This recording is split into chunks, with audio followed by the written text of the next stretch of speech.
Hi, thanks for taking my question.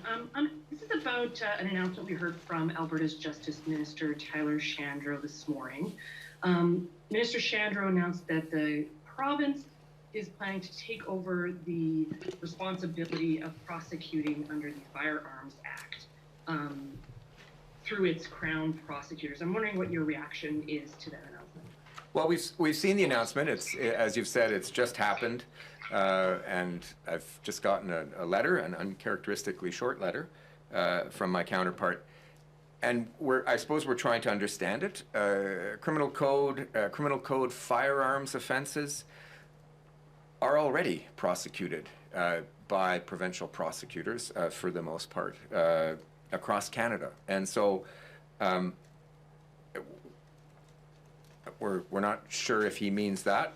Under the Firearms Act, that's something that falls under federal jurisdiction to delegate, and we've delegated that power as a federal government to the Federal Prosecution Service. So more needs to be known about how they plan to proceed. But we're studying it, and we'll hope to get that other information. Follow up? Thanks for that. Yeah, and in the other kind of second piece to that announcement as well was that the minister has released new protocols for Alberta Crown prosecutors, advising them that it will generally not be in the public interest to proceed with the prosecution of a charge of a possession of a banned firearm if the accused bought the firearm legally before May 1st, if the firearm was reclassified as prohibited as of May 1st, 2020, and if the accused has not been charged with anything else related to their possession of the firearm. So I'm wondering what effect do you see that having, and what your reaction is to that? Well, the criminal code falls under federal jurisdiction.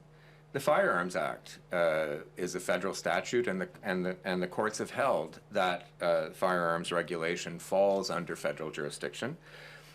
I would expect, as is the case with all other criminal code provisions and federal criminal statutes, that police officers will enforce the law, and prosecutors, and it is mainly, as I've said, provincial prosecutors across Canada, members of the provincial crowns, who prosecute those offences.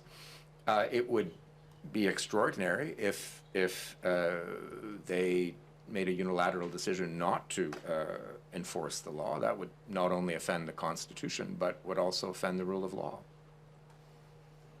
And the last question we'll take in the room. Hi, Minister. I wanted to ask you about this firearm stuff as well. It sounds like you're saying that you can't believe what Alberta is doing. Are you prepared for federal legal action if they do, in fact, tell their prosecutors not to enforce federal gun laws? For now, I'm saying I'm not quite understanding what Alberta is proposing to do. So I'm going to wait and see what kind of further information they might provide. Last question. Do you think it's political grandstanding then by the Alberta Justice Minister? Well, I'm not certain. To be perfectly honest with you, as I said, the constitutional division of powers is quite clear. Certain things fall under federal jurisdiction, other things fall under provincial jurisdiction, other things fall under shared jurisdiction. And traditionally it has been the courts who have determined in Canada when either the federal government or provincial government has crossed the line on jurisdiction, and it's common for one jurisdiction to challenge legislation from the other, saying they've gone too far.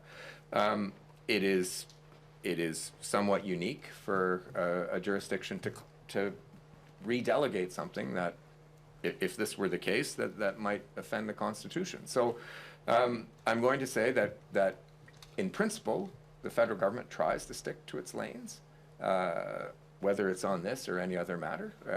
We do make an effort to stay within federal jurisdiction, and we've had some success with that jurisdiction being upheld in the courts, and we expect the provinces to do the same.